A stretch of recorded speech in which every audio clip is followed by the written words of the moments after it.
He's one of the most beloved sports media executives today. My guest is Tom Buffolano, and currently Director of Business Development and Partnerships at LiveU. And as for much as he's done in the workspace, we're going to go beyond the scope of what he does work-wise and learn about what he's like beyond that. This is a deep conversation, learning about the strength he has and overcoming a lot of challenges behind the scenes. I'm Bryan Fenley with Tennis Channel. This is the On to Something podcast. Tom, I'm excited to have you on. I know I've had a lot of your colleagues on. You've got a story to tell, Yeah. and excited to have that out there for people to see.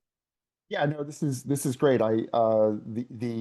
The angle that you're taking, I think needs there's filling a hole in the industry. I mean, we all have stories about work, but it's deeper than that. And I think you're what you're doing is really hopefully going to help inspire everyone through all of these stories.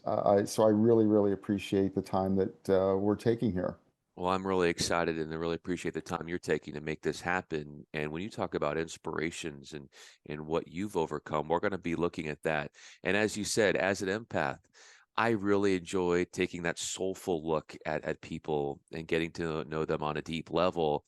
The human side, there's the worker bee in this industry with people in this business, but what are they like as dads? What are they like as what they've overcome and the obstacle courses that you've had to overcome metaphorically, we're going to touch on here. I want to start here, Tom. How do you gain strength from others? So that's a great place to start because I you know I was born in June, so I'm a Cancer, so I'm very I've got those emotional and empathetic traits as well.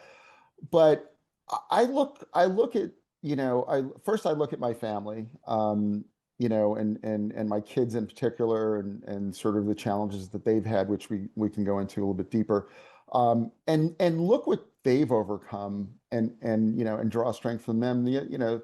My wife is the rock of our family, and what she's the prototypical mother of cubs, and will do anything to any length to fight for her family and her kids, and I get strength from there. And then I look around at people I've worked with, and social media gets a bad rap for a lot of different reasons, but I look at some of the people I work with, and when pre-pandemic, when we were all in the same workspace, you could socialize in person and really get to know people a lot more deeply. But I also think social media has enabled others to sort of share their stories. And some of the stories I read about people I've known for years, I get strength from that as well, because I just see what other people have been through, and how they've progressed professionally and personally, and that also gives me a sense of strength. If they can overcome so much, then hey, maybe my life's not so hard, and I can overcome a lot as well. That family nucleus that you were talking about and giving you the strength, how have they been there for you in a time of need? So I've had pulmonary embolisms twice in my life, and I've got two wristbands from Polka Dots, the NBCA, National Blood Clot Alliance. Um, so in 2017, I was uh, I was having difficult. I coach runners. I'm a longtime runner and an endurance athlete. So out coaching some runners, and I couldn't keep up with the slowest people in my group, and having a hard time breathing, and so finally, um checked into the hospital, and they found out that I had blood clots in my lungs, and you know that kills 100,000 people a year. Blood clots kill 100,000 people a year, so they're like, hey, you're pretty lucky that you didn't die.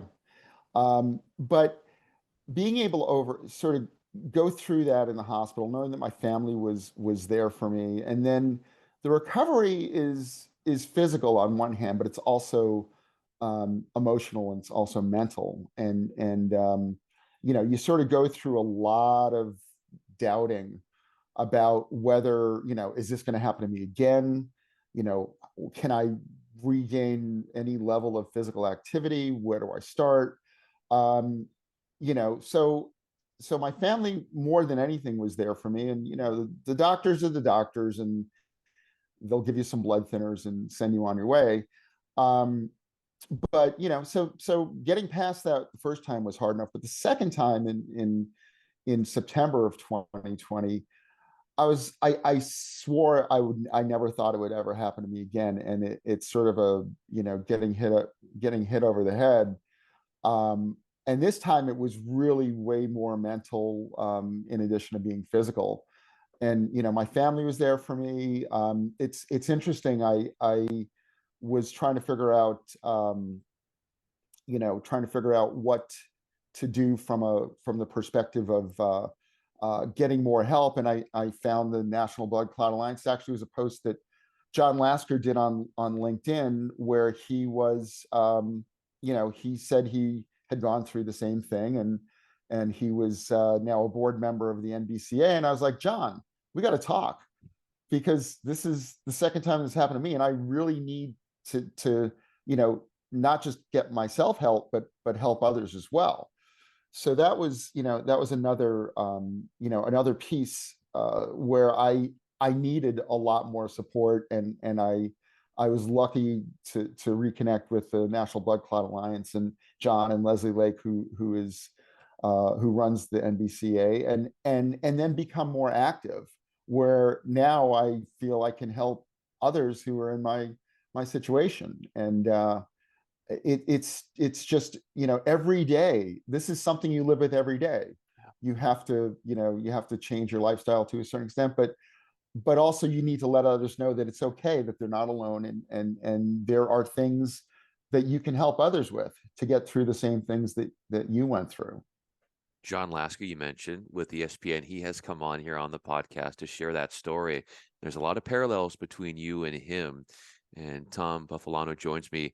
I'm Bryan Fenley. To think about what you've overcome, Tom, and the obstacles, you mentioned the mental aspect of things that oftentimes gets overlooked, and that doesn't go away. Right. How have you worked with yourself from a mental standpoint to cope with what you've had to look at and to react to?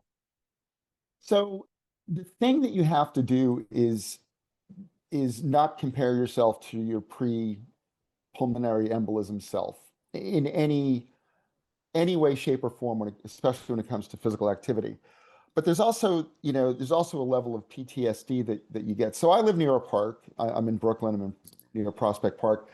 So both times when I've had pulmonary embolisms, and I felt the weight on my chest, I've been running in the park, right? So now running in the park reminds me of both of those episodes. So I'll literally go out for a run, and I'll stop where I stopped, in 2017 or 2020, when I had the symptoms.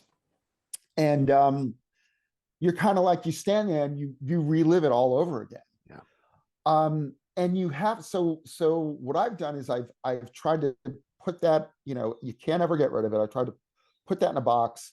And then I've also now looked for other ways to become more physically active without reminding myself of that.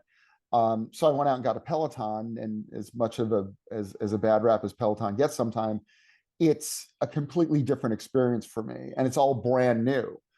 So I'm starting from zero, and then the only way to go is up. So I'm no longer going to run a sub 3 hour marathon, which I did when I was much younger, but I can get on a bike and compare myself to my yesterday self, as opposed to my 5 year ago self. And that's helped quite a bit. And there's a lot of community support in Peloton that I don't know if that gets recognized as much, but I sort of compete with a team, and they're really very supportive of everything, and they're great people, and it's made the physical aspect of my recovery so so much better and so much easier. In so many ways, your life has changed, as you said, from a mental and physical standpoint, and a lot in what you've gone through recently has taught you that there are things that are out of your control. Oh yeah. Oh What do yeah. you feel? What do you feel, Tom? It's like, what does it look like when you feel you are most in control of your life right now? So what, you know, it's interesting. We just moved to a new house, which a lot more room than we had. And you know, it's a it's a I don't know I don't know when the last time you moved was, but it's a process where you purge a lot of things from your past. I mean, it's not just getting rid of clothes or furniture or but you literally go through boxes of papers, memorabilia, whatever it happens to be that you're like, okay, I don't really need this stuff anymore. And that to me was pretty cathartic. That changing jobs, which I got to live view in June. Sort of starting a new challenge, moving, getting, purging all of these things from my past. And now I feel like I'm in a much better place than I had been. And it's just one of these things where I'm freeing myself mentally and physically from a lot of different things, and then starting a new job with a company. Liveview is a great company to work for. I mean, they're really welcoming, and I have not, I haven't had that in a while, and I feel like I feel like I can sit down and look at my life and my family, and we can actually plan things, and and it's just it feels like just a much more manageable life for me, and life work balance, especially with working with LiveView. They actually sent out emails about taking mental health days, and all of these different. I'm like, you guys actually really care about, and it makes you think that you don't have to go 100 miles an hour all the time just for work, and you can actually have a balance, and it makes you feel a lot better. The idea of what you just said in those last 15 seconds is what I love about these conversations, because it allows my guests to reflect when they don't really get a lot of time to reflect because of the constant grind and hustle and busyness that this business brings out in people, where they're gung-ho about their work. You can be that way, but then you can also have the approach you have with the balance. And as you were talking about the change in where you live, and letting go of, purging some things of your past, what's a part of your past that's been hardest to let go of? um Again, the 27-year-old me who ran a sub 3 hour marathon is really hard for me, because I look in the mirror, and and in my mind, in my mind's eye, before I look in the mirror, I'm like, I'm that person. And now I've got I'd love to run the New York City Marathon next year, and do it to raise money for the NBCA. But I'm not, but for me to do that, yes, I keep fit Peloton, and I'll go out and run sometimes, but I know exactly what it's going to take for me to get there. And it's really hard for me to sort of look at that, and not and know it's going to be a much harder journey than it was when I was 27 years old. And it's a piece of me that sort of I still have a hard time letting go of, that I'm no longer that person. But my challenge is get to the start line next November, and do it in a way where I'm healthy and where I can finish. I'm not going to run sub 3 hours, but you know, hey, if I can get to the finish, that's an accomplishment. You've changed up the way in which you work out. You've mentioned there have been some truncations to it. You brought up your kids earlier in the conversation. How do they continue to make you fit? So, I never wanted to be the parent that forces their kids to do sports, right? 'Cause I've seen that and it's not fun. But so it's interesting. My son, who is a sophomore in high school, um, when he was home for the pandemic, I had to relearn, eighth grade math or algebra.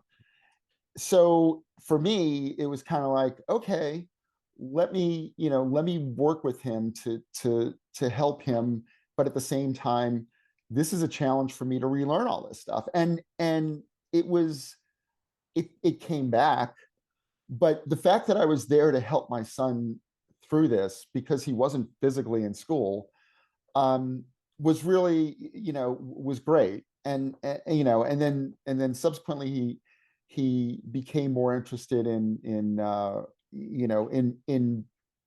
baseball and basketball. And now we actually sit there and watch NFL games where, you know, I never wanted to push him into that stuff, but now he's into it. So I do that. And then with my daughter, you know, imagine trying to earn your black belt in Taekwondo. She's 10 now, but earn your belt in Taekwondo doing virtual classes. Wow. And having your belt test in the snow. I mean, literally, we'd go out to the park in February and there'd be snow on the ground, and they'd clear out the snow, and all these kids would do board breaking and forms and everything else. And supporting her through that, and she just got her black belt on Saturday, but being there with her and making sure that she had all the support she needed to do that in spite of all the challenges that we had. And then I got sucked into coaching girls softball last spring, which is a whole nother topic that we don't have time for. It's great. It's really great. It's rewarding. I'm glad to do it, but it's it's a challenge. It's a challenge, but I'm happy to do it. I'm happy to be there for her and her teammates.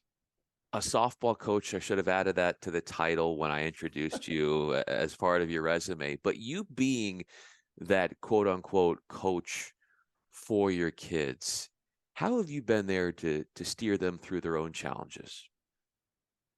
They both have hearing loss. So my son was born with profound hearing loss, which basically means functionally he's deaf. And my and my daughter has mild to moderate hearing loss, but she wears hearing aids. So my son, a lot of challenges. Talked about blood clots, hearing loss. For goodness sakes, when he failed the newborn hearing test in the hospital, they were like, "Sorry, you're going to have to learn sign language." And the journey that took us on to get him ultimately to be implanted with cochlear devices, so he could have not even hear normally, but access to sound. And then it's a whole training of your auditory you know uh, part of your brain to interpret these sounds as words, or these electronic signals as words. And then mainstream, we sent him to a really great school for kids with hearing and speech issues when he was 2.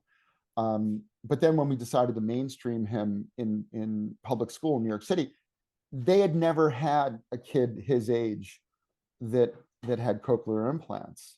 So Mm. they never had to. So we had to literally write for elementary school. We had to write his services and fight for all the services through the Department of Education. Um, and with my daughter, it's been easier, but both of them still need support in the classroom, and at the same time still want to be normal kids, right? They don't want to be any different from any other kid in the class. So balancing that, where you want to make sure they're getting their services, but also treating them like they're just regular kids, is that's been something that, again, it's a sort of a delicate balance. But being there for them, now my son's a sophomore. He goes to a really good high school, and he's got, his report card came home yesterday, he's got a 95 average, and taking AP courses in physics and chemistry. And I'm like, you're kidding, right? And my daughter's done, she does really well in school as well. So both of them, circumstances being different 20 years ago, where would they be? I don't know. but getting them what they needed to be successful today was not easy. But we fought every step of the way, and I had to restrain my wife in some of these meetings from jumping down people's throats Yes. when they're like, your kid's doing really well, they don't need any services. It's like, it's precisely because they got services that they're doing really well. So those are the sort of conversations that you tend to have with teachers and administrators. So, but they've done well, and or they're doing well, and we continue to fight for them. So Well, I think about the stories you were just talking about, how your son, when he was very young, and the doctors were saying one thing, and you didn't take that as the final decision. You are a no. fighter. Your family are a bunch of fighters, and I can't even imagine the amount of pride that you have and how far he's come, your daughter, yourself, your family. And you brought up something that I love, that I wanted to highlight about you, is your adoration for standing up for yourself and your family. What's compelled you to take on that mantra so strongly? And even before your kids were born, I can tell that you're that kind of person that will stand up for himself in a big way. So what's interesting is my dad was my dad was born in Brooklyn, big Italian family, kids fighting at the dinner table for for food, you know the stories, like and he was very proud. He's passed away, but he was a very proud person. He was proud of his family. He was proud of his heritage. He was a Marine. He was really proud of everything, and he let everybody know about it. But the counter to that is he never thought. He would always say, you kids would never survive a day in Brooklyn, right? Yeah, you kids would never survive a day on the streets, which to me, I took that as sort of a challenge that, okay, you know what, let me prove you wrong. Um, but using him as an example, I had somebody that I could learn from, and then when it came time for me to advocate for myself, and then ultimately for my kids, I had a role model there. Um, and that's I think that's where it all comes from. How proud do you think he is of you now, if he could say something to you? So it's interesting. My son asks me that all the time, because literally we're stones throw from where he grew up now, and he played. The parks around here have been here for a long time. He played baseball. He went to a high school called, was then Boys High, but it's now Boys and Girls High, which was one of the better athletic programs in Brooklyn. And my son keeps saying, he said, do you think, what do you think, Papa Jack would say about us? And I'd say, Jack, he would be really proud of what you've done, because he was alive when both my kids were born, so he knew obviously that they had hearing loss. He'd be really proud, and he would top that by saying, and look, these kids are like, they're growing up in Brooklyn, and they're surviving, and isn't that great? And he'd be really proud of them. And I think my dad would be proud of my family, and the way that we've come all this way. So As much as you've felt that pride from others, when do you and how do you allow yourself to feel that pride within yourself in what you've done and what you've overcome? so that's a tough question, because I never liked, one of the things in my career is I've always looked for the new challenge. And and writing down all the sort of a lot of the things that I've done in my career, thinking about this interview, I'm like, wow, I've done a lot. um and a lot of it was breaking new ground. um and but at the same time, I don't look for accolades, right? But I feel one of the interesting things is that and this is for the people out there who are part of this story, I hope you're not offended, but th there was a point a few years ago, couple of years ago actually, where I was getting calls from people who all wanted to hire me to do what I had actually done at LTN, which was start their sports division and built their sports division for, its video over IP transport from nothing to, a pretty robust business.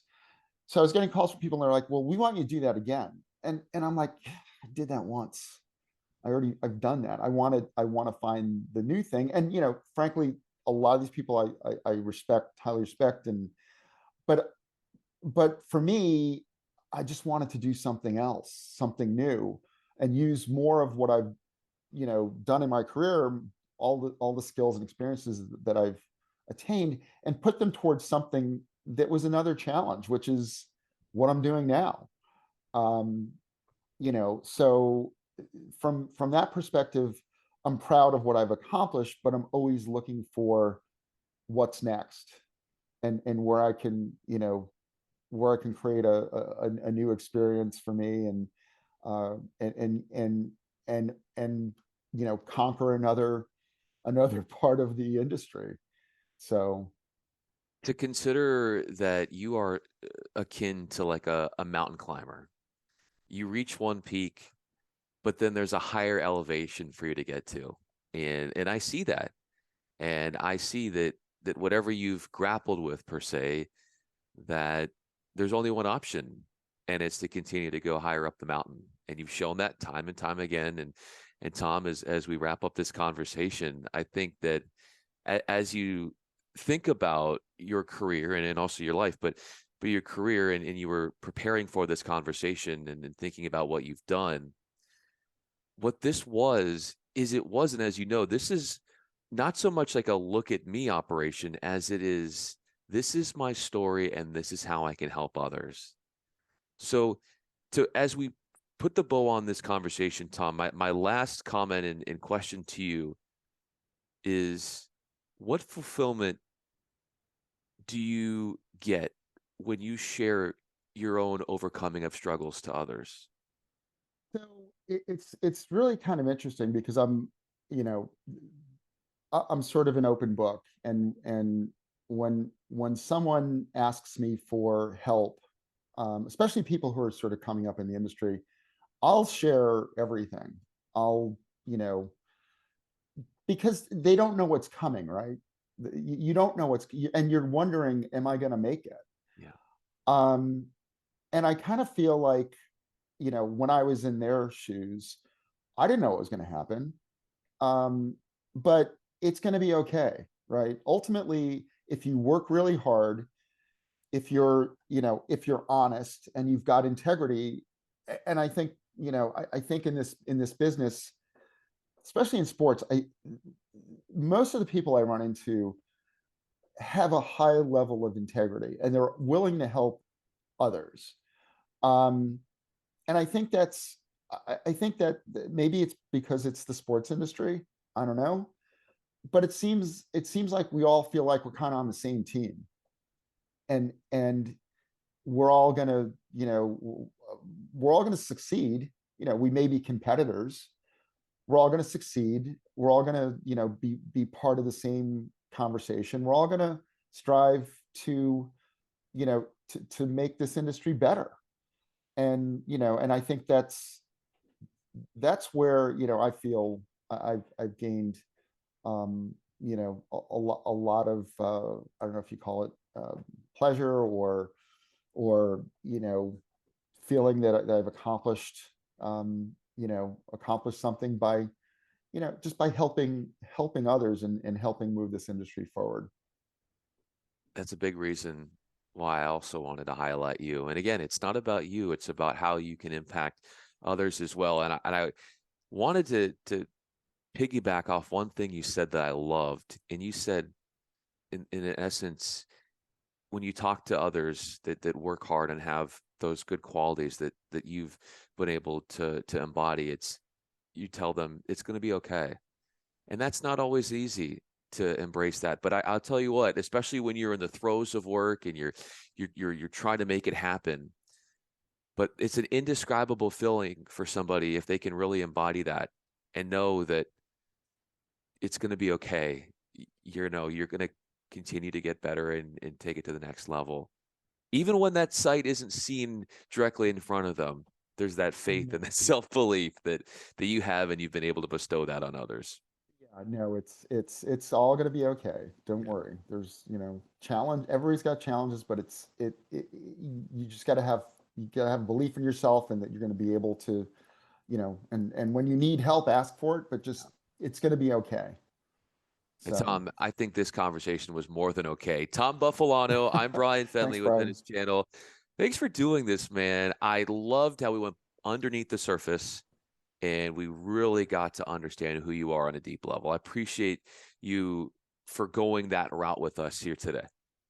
Thanks, Bryan. Again, I this to me is great. I love this. So I'm happy to be here and hopefully some of what I said will inspire others or again let them know it's going to be okay.